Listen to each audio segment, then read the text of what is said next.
lalu melakukan pencegatan yang lebih aktif terhadap patroli-patroli Belanda. Merusak jalan-jalan yang dilalui pasukan Belanda, termasuk menumbangkan kayu, dan menyiapkan pasukan yang kuat untuk melancarkan serangan. Rapat berlangsung hingga larut malam. Setelah selesai, mereka berangkulan, berpelukan.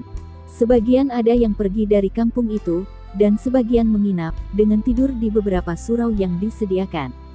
Nahasnya, mereka yang masih ada di kampung itu bersimbah darah pada saat subuh. Mereka ditembaki tentara Belanda. Sebanyak 69 orang menemui ajal dalam kejadian itu, di antaranya Hatip Sulaiman, Ketua MPRD Sumatera Barat, Arisun Set Alamsyah, Bupati Militer Kabupaten 50 Kota, dan sejumlah pemimpin pejuang dan anggota BPNK lainnya.